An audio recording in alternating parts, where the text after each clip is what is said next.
predošlom videu s názvom Špeciálna teória relativity druhá časť ostala nedoriešená otázka svetelnej stopy označenej ako A2, ktorá sa vytvorila rýchlosťou 402 metrov za mikrosekundu, čo je nadsvetelná rýchlosť. Bude vhodné urobiť ešte raz tento myšlienkový pokus s trochu odlišnými parametrami, aby výsledok pokusu bol lepšie viditeľný. Pre pokus máme pripravené dve platne s rozmermi podľa obrázku. Tentoraz si budeme všímať len laserový impuls, ktorý vznikne v zdroji Q10 platne A. Platňa B už letí rýchlosťou V rovná sa 282,8 metrov za mikrosekundu smerom k platni A. V zmysle teórie relativity pozorovateľ spojený s nepohyblivou platňou A nameria, že letiaca platňa B je skrátená z 900 metrov na 300 metrov pri rýchlosti 282,8 metra za mikrosekundu. V momente, keď sa okraj platne B priblíži tesne k okraju platne A, zo zdroja Q10 vyletí priestorovo i časovo krátky laserový impuls smerom nahor. Okraj platne B sa priblížil k okraji platne A a zo zdroja Q10 začína letieť krátky laserový impuls smerom nahor, kde zanechá postupne svoju stopu na platni A aj na platni B pri svojom pohybe v úzkej medzere medzi platňami. Podľa hodín v nepohyblivej sústave A tento impuls prekoná dráhu Sn dlhú 300 metrov za čas T0 rovná sa 1 mikrosekunda. Na nasledujúcej spomalenej animácii je znázornený tento krátky dej. Predstavme si, že platňa B je polopriehľadná a preto vidíme svetelné stopy na obidvoch platniach.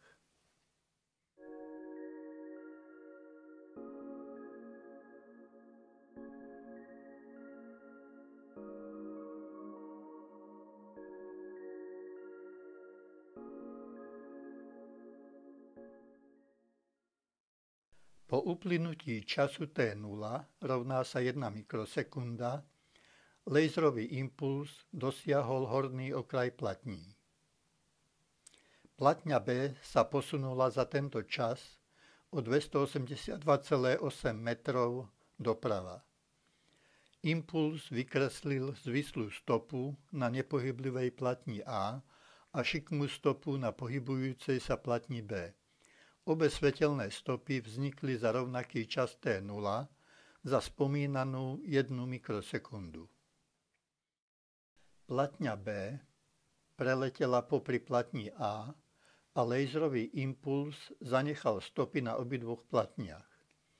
Podľa pozorovateľa spojeného s platňou A sa vytvorila stopa A rýchlosťou 300 metrov za mikrosekundu a stopa A2 na pohyblivej platni B rýchlosťou 413 metrov za mikrosekundu. Je to už nadsvetelná rýchlosť. Keď platňa B zníži svoju rýchlosť na nulu voči pozorovateľovi spojenému s platňou A a jej dĺžka B rovná sa 300 metrov, nadobudne znova pôvodnú hodnotu B0 900 metrov, je zrejmé, že aj šikmá stopa A2, dlhá 413 metrov, sa podstatne predĺži na hodnotu A02 900 metrov.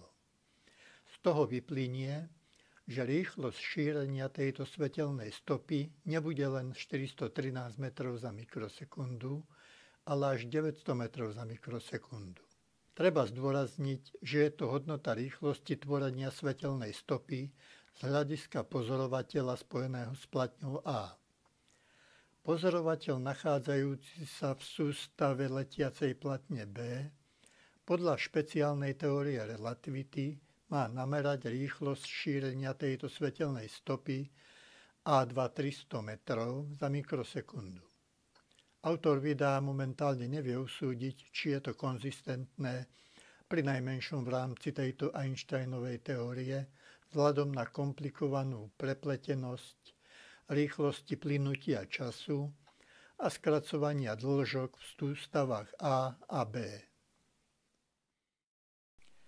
Pokiaľ však ide o to, ako vníma pozorovateľ spojený so sústavou A rýchlosť tvorenia stopy A2, prípadne A02, na pohybujúcej sa platni B, vyzerá to tak, že v každom prípade sa táto stopa musí tvoriť nad svetelnou rýchlosťou.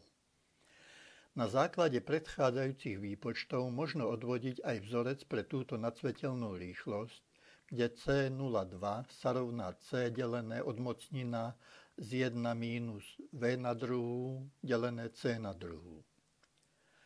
Čo z tohoto vzorca vyplýva? Ak napríklad by sme chceli poslať krátku správu alebo signál z bodu P20 do bodu R20 na nejakej platni B tak, aby tam dorazil 10-násobnou rýchlosťou svetla, tak by sme danú platňu najprv urýchlili na rýchlosť 298,5 metrov za mikrosekundu. Bod P20 platne B by sa stretol so zdrojom Q10 na platni A, na ktorej by sme sa nachádzali, a vznikol by laserový impuls tak, ako je to znázornené na predchádzajúcich obrázkoch. Impuls by dorazil rýchlosťou svetla C, rovná sa 300 metrov za mikrosekundu k hornému okraju našej platne A, a vtedy by tam dorazil aj bod R20 na letiacej platni B, ktorá by sa nám javila 10-násobne skrátená. Z hľadiska našej platne A by bolo zrejmé, že impuls z bodu P20 dorazil do bodu R20 10-násobnou rýchlosťou svetla, čo by sme skontrolovali potom, keď by platňa B spomalila svoju rýchlosť na nulovú hodnotu voči našej platni A. Ostáva nedoriešené, či je to v súlade s Einsteinovou teóriou, ktorá predpokladá, že žiadna informácia sa nemôže šíriť nad svetelnou rýchlosťou. Autor videa uvíta každú vecnú pripomienku, prípadne námietku voči úvahám a výpočtom týkajúcich sa tohto myšlienkového pokusu.